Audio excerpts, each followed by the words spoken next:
Hi friends, આપણે વિશેષણો adjective એટલે શું થાય ફ્રેન્ડ્સ? વિશેષણો. આપણે શું જોયું હતું કે વિશેષણ છે એનું કેવી રીતે એને વિશેષણ કહેવામાં આવે છે. તો વિશેષણ એટલે શું કે જે નામના અર્થમાં વધારો કરે. નામને આપણે વાક્યને આપણે કેવો, કેવી, કેવું એવી રીતના પ્રશ્ન પૂછીશું તો આપણને વિશેષણ જોવા મળશે. તો હવે આપણે એક્સરસાઇઝ લર્ન કરીશું, પણ પહેલા આપણે ડેટ મોમેન્ટ રોલ નંબર લખી નાખીએ. Exercise question number 1, write the adjectives from the following sentences. આ વાક્યો આપેલા છે એમાંથી આપણે શું શોધીને લખવાનું છે? Adjective. My friend has a brown jacket. મારા મિત્રની પાસે બ્રાઉન જેકેટ છે. હવે આમાંથી આપણે વિશેષણ શોધવાનું છે. ફ્રેન્ડ્સ, આપણે શું કીધું હતું? વિશેષણ શોધવા માટે આપણે કેવો, કેવી, કેવું એવી રીતના પ્રશ્નો પૂછવાના. તો આપણે જોઈએ, મારા મિત્રની પાસે કેવું જેકેટ છે? તો કે બ્રાઉન. કેવું જેકેટ છે? બ્રાઉન. આન્સર શું આવશે? બ્રાઉન. અને ફ્રેન્ડ્સ, આપણે એમાંથી બ્રાઉન કાઢી નાખીએ, એમાંથી એવો શબ્દ ગોતીએ કે જેને આપણે કાઢી નાખીએ તો પણ એમાં કઈ ફેરફાર થાય નહીં. તો my friend has a jacket. મારા મિત્રની પાસે જેકેટ છે. જેકેટ કેવું છે? તો કે બ્રાઉન. બ્રાઉન શું થયું? વિશેષણ. Very good. હવે આપણે બીજા નંબરમાં જોઈએ, ધ લાયન ઇઝ હંગ્રી. તો સિંહ કેવો છે? આપણે કેવો, કેવી, કેવાથી પ્રશ્ન પૂછવાનો. દરેક વાક્યમાં આપણે વાક્ય આખું રીડ કરવાનું, પછી આપણે કેવો, કેવી, કેવું જે પણ લાગુ પડતું હોય એના મુજબ પ્રશ્ન પૂછવાનું. પ્રશ્ન પૂછતા જે જવાબ આવે એ આપણું વિશેષણ. The lion is hungry. સિંહ ભૂખ્યો છે. તો લાયન કેવો છે? તો કે હંગ્રી. HUNGRY. લાયન કેવો છે? હંગ્રી. અહીંયા કરી નાખવાનું hungry. Number 3, although my grandmother is old, she is very healthy. although એટલે છતાં, my grandmother મારા દાદીમાં, ઓલ્ડ એટલે કે વૃદ્ધ, ઉંમરલાયક હોવા છતાં પણ વેરી હેલ્ધી ખૂબ જ તંદુરસ્ત છે. ઓકે, આમાં આપણે ક્વેશ્ચન કરીએ કે ઉંમરલાયક હોવા છતાં મારા દાદીમાં કેવા છે? કેવા છે તો શું જવાબ આવશે? Very healthy. તો વિશેષણ શું આવ્યું? Adjective very healthy. ફરીથી, મારા દાદીમાં કેવા છે? માય ગ્રાન્ડમધર કેવા છે? ઓલ્ડ હોવા છતાં પણ કેવા છે ગ્રાન્ડમધર? તો કે વેરી હેલ્ધી. તો શું આન્સર આવશે? Very healthy. The clown was very funny and foolish. Clown એટલે કે જોકર. પેલો મસ્ત ટોપી વાળો જોકર નથી આવતો, એ joker. The clown was very funny and foolish. Joker કેવો છે? ફની અને ફૂલિશ. કોમેડી છે, મજાકીયો છે, અને ફૂલિશ એટલે કે મૂર્ખ છે. તો કેવો? The clown was very funny and foolish. તો આપણે પ્રશ્ન શેનાથી પૂછવાનો ફ્રેન્ડ્સ? Very good. કેવાથી. જોકર કેવો? વોઝ છે એટલે ભૂતકાળથી જોકર કેવો હતો? તો કે જોકર ફની એન્ડ ફૂલિશ હતો. તો એડજેક્ટિવ શું બન્યું friends? Funny and foolish. Number 5, the bananas are yellow and very sweet. તો બનાનાસ કેવા છે? બનાના એટલે કે કેળા. કેળા કેવા છે? તો કે યલો છે. અને બીજા કેવા છે? Very sweet. કલર છે શું બતાવે? એ પણ વિશેષણ બતાવે. જેમ કે હું એમ કહું કે પડદો છે એ બ્લુ કલરનો છે. હું એમ કહું કે ટેડી બિયર છે એ રેડ કલરનું છે. તો રેડ શું છે? એનું વિશેષણ છે. તો અહીંયા યલો શું છે? વિશેષણ એટલે કે એડજેક્ટિવ. અને વેરી સ્વીટ પણ એડજેક્ટિવ. આપણે ક્વેશ્ચન કરીએ કે કેવા, કેવી, કેવુંથી. તો કે બનાનાસ કેવા છે? તો કે યલો. બનાનાસ કેવા છે? Yellow and very sweet. The large garden was full of red and white roses. The large garden કેવું છે? લાર્જ એટલે કે મોટું. ગાર્ડન, બધા ગાર્ડનમાં ફૂલ હોય, પણ અહીંયા લાર્જ. તો ગાર્ડન વોઝ એમ લખીએ તો પણ કઈ વાંધો ન હોય, પણ આપણે તો વિશેષણ લર્ન કરવાના છે. The large ગાર્ડન કેવું છે? લાર્જ. એટલે પેલું વિશેષણ શું બન્યું? Large. Full of red and white roses. Full of roses. તો શું આન્સર આવે? કેવા? રોઝિસ કેવા છે? Red and white. રોઝિસ કેવા છે? Red and white. એટલે રેડ એન્ડ વ્હાઇટ શું થયું? એડજેક્ટિવ. અને બીજું એડજેક્ટિવ શું થયું friends? Large. Friends, large garden. Garden કેવું છે? લાર્જ. રોઝિસ કેવા છે? Red and white. The sky was full of colorful kites. આકાશ આખે પતંગોથી ભરેલું છે. પતંગ કેવા છે? તો કે કલરફુલ. તો એડજેક્ટિવ શું બન્યું ફ્રેન્ડ્સ? કલરફુલ. એડજેક્ટિવ શું બન્યું ડિયર ફ્રેન્ડ્સ? કલરફુલ શું છે? એડજેક્ટિવ. કેમ? તો કે આપણે ક્વેશ્ચન કરીએ કે the sky was full of colourful kites. તો કાઇટ્સ છે એ કેવા છે? તો કે કલરફુલ. તો ટેબલ ઇઝ ઓવલ. ઓવલ એટલે કે લંબગોળ. ટેબલ નો શેપ કેવો છે? ઓવલ શેપ છે. ઓકે, તો ટેબલ કેવું છે? તો આપણે એમ કહીએ કે ઓવલ છે. પછી આપણે એમ કહીએ ટેબલ ઇઝ બિગ.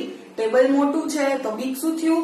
વિશેષણ. આપણે એમ કહીએ કે ટેબલ છે એ રેક્ટેંગલ શેપમાં છે તો શું થયું? રેક્ટેંગલ એ વિશેષણ. અહીંયા શું છે? Oval. Table is Oval. Oval. તો ઓવલ આપણે પ્રશ્ન પૂછીએ ટેબલ કેવું છે તો શું જવાબ આવે? ઓવલ શેપમાં છે. એટલે વિશેષણ શું થયું? Adjective oval. તો Taj Mahal is a historical place. Historical એટલે કે ઐતિહાસિક. તાજમહલ છે બહુ જ ઐતિહાસિક વસ્તુ છે ને. તો તાજમહલ છે એ કેવી જગ્યા છે? તો કે હિસ્ટોરિકલ. કેવી જગ્યા છે ફ્રેન્ડ્સ? હિસ્ટોરિકલ. તાજમહલ કેવો? કેવીથી પ્રશ્ન પૂછી તો શું આન્સર આવે? હિસ્ટોરિકલ. ઐતિહાસિક એટલે વિશેષણ શું થયું? હિસ્ટોરિકલ. HISTORICAL. પછી છે mango is a seasonal fruit. Mango fruit છે મસ્ત tasty.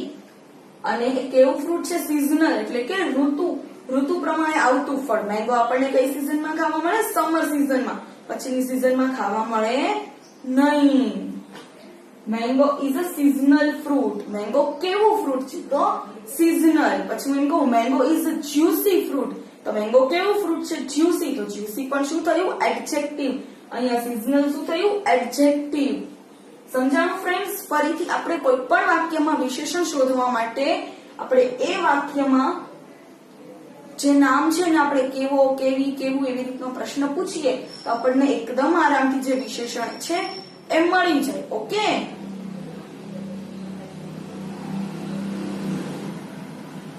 exercise B. Form adjectives by choosing suitable endings. Form the brackets. આપણે આમાં વિશેષણ બનાવવાના છે. ઓકે, ફર્સ્ટ છે DANGER. ડેન્જર. ડેન્જર એટલે કે ભયાનક. તેનું વિશેષણ શું બનશે? DANGEROUS. ડેન્જરિયસ. DANGEROUS. ડેન્જરસ. અને ડેન્જર શું છે? નાઉન. અને ડેન્જરિયસ વિશેષણ. પછી છે વેલ્થ. તો વેલ્થ નું શું થશે? છેલ્લે TH છેલ્લે Y લગાડી દેવાનું. વેલ્થ નું વેલ્થી એટલે કે સંપત્તિ. જેની પાસે સંપત્તિ છે તેવું. પછી સીઝન. આપણે ઉપર જ જોયું સીઝન નું. SCASON સીઝન એટલે ઋતુ. અને છેલ્લે AL લગાડવાનું. SCASONAL seasonal. પછી છે ઇમ્પ્રેસ. ઇમ્પ્રેસ એટલે કે છાપ. IMPRESS. ઇમ્પ્રેસ એટલે છાપ. એનું શું થશે friends? IMPRESSIVE. Impressive. IMPRESSIVE. Impressive.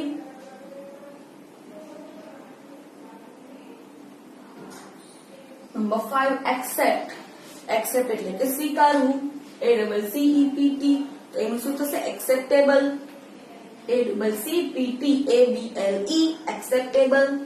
પછી છે બ્રાઉન. BROWN. બ્રાઉન. બ્રાઉન નું શું થશે? બ્રાઉનિશ. બ્રાઉન આપણે કેમ બ્લેક નું બ્લેકિશ કર્યું હતું ને એવી જ રીતે બ્રાઉન નું થશે brownish. BROWNISH. Brownish. Cloud. Cloud એટલે કે વાદળ. CLOUD. ક્લાઉડ એટલે કે વાદળ. એમાં શું થશે? ક્લાઉડી. વાદળ છાયું. આપણે નથી કહેતા ઘણી વખત કે આજે તો આકાશ છે એ વાદળ છાયું છે. તો આકાશ કેવું છે? ક્લાઉડી. ક્લાઉડી એટલે કે વાદળ છાયું. તો ક્લાઉડી શું થયું? એડજેક્ટિવ. પછી છે પેઇન. PAIN. પેઇન એટલે કે દર્દ. તો આપણે એમાં LESS પેઇનલેસ એવી રીતે પણ આપણે એનું વિશેષણ બનાવી શકીએ. પેઇનલેસ. પછી છે કસ્ટમ. CUSTOM. કસ્ટમ એટલે કે રિવાજ. એનું વિશેષણ શું થશે? કસ્ટમરી. CUSTOMARY. કસ્ટમરી. HARM. હાર્મ એટલે કે નુકસાન. HARMFUL. હાર્મફુલ એટલે કે નુકસાનકારક. તો એમ કહીએ આપણે કે આગ છે એ નુકસાનકારક છે. તો આગ કેવી છે? નુકસાનકારક. હાર્મફુલ. તો આન્સર શું આવશે? હાર્મફુલ. વિશેષણ શું છે? હાર્મફુલ. પછી 11 વન્ડર, વન્ડર નું શું થશે વન્ડરફુલ. સામે કેટલું વન્ડર, આપણે આજે મૂવી જોયું કેટલું વન્ડરફુલ મૂવી હતું એમ કહીએ તો વન્ડરફુલ માં એ શું છે વન્ડરફુલ, વન્ડરફુલ એટલે કે અદ્ભુત. તો મૂવી કેવું હતું તો કે વન્ડરફુલ હતું. એમાં આપણે કહીએ ને WONDERFUL વન્ડરફુલ. તો આપણે એવી રીતનું વાક્ય બનાવીએ કે મૂવી હતું વન્ડરફુલ મૂવી આજે તો મેં જોયું. તો મેં કેવું મૂવી જોયું વન્ડરફુલ. તો વન્ડરફુલ શું થયું એડજેક્ટિવ. પછી છે ટૂથ, TOOTH ટૂથ એટલે કે દાંત. એનું વિશેષણ શું થશે TOOTHLESS ટૂથલેસ. પછી છે ઇમેજિન, IMAGINE ઇમેજિન. ઇમેજિન નું શું થશે IMAGINEARY. ઇમેજિન કરવું એટલે કે ધારણા કરવું. આપણે વિચારીએ કે વાવ કોઈ પણ છે તો આપણે એમ વિચારીએ કે આમ હશે તેમ હશે, આપણે એવી રીતના વિચારતા હોઈએ ને એને કહેવાય ઇમેજિન કરવું. તો કોઈ પણ આપણે એવું કોઈ પણ જોઈએ તો કે તો બહુ જ મસ્ત ઇમેજિનરી હતી. મેં આજે સ્ટોરી રીડ કરી એ ઇમેજિનરી સ્ટોરી હતી. મેં આજે એક સરસ મજાની સ્ટોરી રીડ કરી એ સ્ટોરી ઇમેજિનરી હતી. ઇમેજિનરી હતી મતલબ સ્ટોરી કેવી હતી તો કે ઇમેજિનરી. તો ઇમેજિનરી શું થયું ફ્રેન્ડ્સ વિશેષણ. ઇમેજિનરી એટલે કે ધારણા, આપણે વિચાર્યું હતું. પછી છે ટ્રુથ, ટ્રુથ એટલે કે સાચું અને એનું વિશેષણ શું થશે ટ્રુથફુલ, TRUTHFUL ટ્રુથફુલ. બરાબર. તો હું એમ કહું કે મેં આજે જે વાત કરી એકદમ ટ્રુથફુલ છે, એકદમ સત્ય છે. તો સત્ય એ શું થયું વિશેષણ. મેં આજે કેવી વાત કરી તો કે ટ્રુથફુલ વાત કરી. તો ફ્રેન્ડ્સ એકદમ ઈઝી છે ને વિશેષણ, કાંઈ કરવાનું નહીં. સેન્ટેન્સ માંથી વિશેષણ શોધવા હોય તો કેવો, કેવી, કેવું થી પ્રશ્ન પૂછવાનો એટલે આપણને ઈઝીલી વિશેષણ મળી જાય. Okay, thank you.